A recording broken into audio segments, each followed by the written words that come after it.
ছোটোখাটো একটু ইফতারের আয়োজন করলাম বাড়িতে, ঘরোয়া পরিবেশে। আমার স্বামী যেহেতু বাড়ি থাকে না, সব কিছু আমার নিজে হাতেই করতে হয়।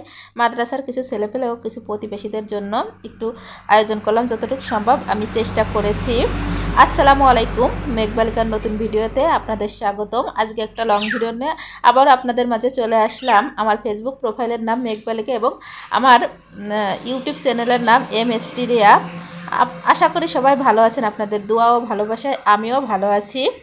তো আজ একটু ইফতারের আয়োজন করেছি, সেগুলোই আমি আমার বন্ধুদের সাথে শেয়ার করব। যাহাতক আমি সব কিছুই আমার বন্ধুদের সাথে শেয়ার করি, তাহাতক এটাও শেয়ার করব। আমার পার্সোনাল বলতে সব কাজে তো শেয়ার করি। সেই ভিডিও নিয়ে আপনাদের মাঝে হাজির হলাম। কী কী আয়োজন করেছি সেগুলোই থাকছে। তো প্রথমে ছোলা ভিজিয়ে রাখছিলাম, সেগুলো ধুয়ে পরিষ্কার করে নিয়ে এখন আমি নিজে হাতে রান্না করব। মাংসটা আমি নিজে হাতেই রান্না করব, সেটাই দেখাবো। যেহেতু আমার স্বামী থাকে না, তার জন্য সব কিছু আমার নিজে হাতেই করতে হয়। তা প্রথমে মাংসটার জন্য আমি পেঁয়াজ রসুন সব কিছু ভালোভাবে ভেজে নেব। আমি মাংস রান্না করতেছি আর সবাই আমাকে সাহায্য করতেছে। সবাই যতটুকু সম্ভব সাহায্য করেছে, আর রান্নাটা আমি একাই করব। যা আমার পরিবারে আমি আর আমার মেয়ে ছাড়া আর কেউ নেই, তাই আমি প্রস্তুতি নিয়ে চলে এসেছি। এই যে মাংসগুলো ভালো করে ভুনা করব। ফ্রিজে ছিল, আমি সব কুটে বেছে রাখছি। মাংসগুলো সব আমি একবারে ঢেলে দিয়ে রান্না করে নিচ্ছি।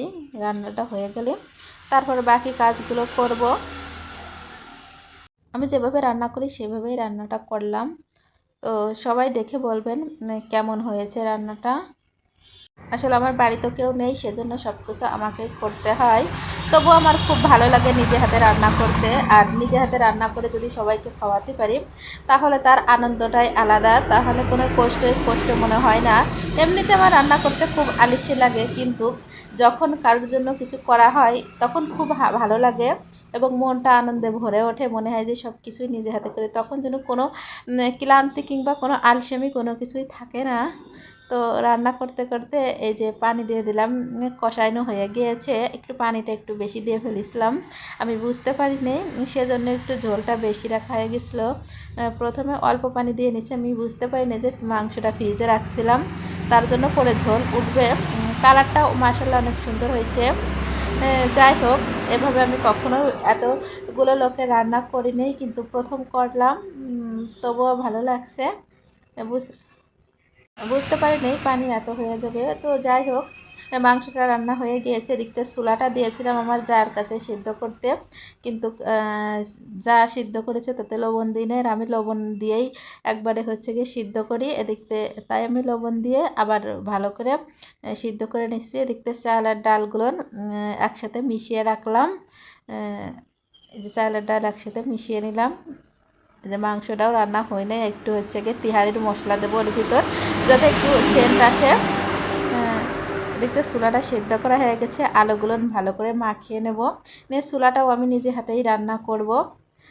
চুলার জন্য মশলাগুলো ভালো করে ভেজে নেব। মশলাগুলো একটু কমই দেবো, কারণ যেহেতু রমজান মাস, সেজন্য ঝাল একটু কম দিয়েছি, যাতে কারোর অসুবিধে না হয়। আর আমি যেহেতু নতুন রাঁধুনি, এতগুলো লোকের রান্না এই প্রথম করতেছি, একটু তো ভুল ত্রুটি হবেই, এটাই স্বাভাবিক। তো যাই হোক, মশলাগুলো ভেজে নিয়ে আমি চুলাটাও দিয়ে দিলাম। আমি এভাবে সোজাসাপটাভাবেই রান্নাটা করেছি। আমার চুলাও রান্না হয়ে গেছে, মাংসও রান্না হয়ে গেছে। এদিকে আমার মাঝে সে হচ্ছে গিয়ে খিচুড়ি রান্না করতে দিয়েছি, কারণ আমার মনে হয় পুরুষ মানুষের চাইতে একজন রান্না করলে ভালো হয়। আমাদের নিজেদের রান্না আমরা নিজেরাই করি, এটাই ভালো লাগে। মাঝেভাবেই ভালো রান্না করতে পারে, সেজন্য তাকেই আমি রান্না করতে বলেছি, আর কাউকে ডাকিনি, সে একা হাতেই করেছে। আর আমার মেয়েটা এই যে নাড়াবে, তার মেলা শখ, সে একটু নাড়াচ্ছে। ছেলে মেয়ে এক একজন একটু একটু করে নাড়াচ্ছে। এদিকতে চাল ধোয়ার কথা মনে ছিল না, আমি এদিকতে এসে মোটর থেকে তাড়াতাড়ি চালটা ধুয়ে নিলাম। ধুয়ে নিয়ে এই যে পেনির ভিতর দিয়ে ভাবি নাড়াচ্ছে, আর আমি কিছুই করি নেই। ভাত রান্নাটা ভাবি একাই করেছে, আমি শুধু হচ্ছে গিয়ে ভিডিও করেছি, আর আমি দাঁড়িয়েই ছিলাম। আমি শুধু চুলার মাংসটা রান্না করেছি, আর বাকিগুলো সে একাই করেছে, নিজে হাতে করেছে। আসলেও এখানে যদি 2-4 জন মানুষ থাকে, এক একজনের এক এক রকমের থাকে, তাহলে রান্নাটা ভালো হয় না। আর একজনে যদি এক হাতে রান্না করে, তাহলে যাই হোক রান্নাটা খুব ভালো হয়, আমার তাই মনে হয়। সেজন্য মাঝেভাবে একাই রান্না করতেছে, একভাবেই ঠিক মতন দেশে এক তাকেই হয়ে গিয়েছে। তো রান্নাটা হয়ে গিয়েছে। এখন এই যে মশলাগুলো ছিল তেহারের সে মশলাটুকু দিয়ে দিল ভাবি। দেওয়া হয়ে গেলে এখন আমি মাংসটা নিয়ে দিলাম, সেজন্য মাংসটাও এখন ভাতের ভেতর দিয়ে দিল। মাংসটা দিয়ে একটু ঝোল উঠে কড়াইটা ধুয়ে আবার দিয়ে একটু নাড়াতে লাগলো। যাই হোক মাশাআল্লাহ অনেক সুন্দর হয়েছে, অনেক সুন্দর কালার হয়েছে, আমার খুব পছন্দ হয়েছে। বলেছিলাম আমার এক ভাসুরটা রান্না করে দিতে, ভাইয়া হয়েছে হঠাৎ করে মাঠে গিয়েছিলো, একটু আসতে দেরি হয়ে গেছিলো, সেজন্য আমি তাড়াহুড়ো করে বললাম যে রান্নাটা করে ফেলাতে, না হলে দেরি হয়ে যাবে। যাহাতক বাড়িতে একটা মিলাদ আছে আর তারপরে প্রতিবেশীদের দিতে হবে। এদিকটা রান্না হয়ে গিয়েছে। আমি সকাল সকাল এই যে বক্সগুলো বের করে নিলাম, যেগুলো মানে পাড়া প্রতিবেশীদের দেব। প্যাকেট রান্না হয়ে গেলে যে সব কিছু প্যাকেট করব। তো আজ এই পর্যন্ত, সবাই ভালো থাকবেন, সুস্থ থাকবেন।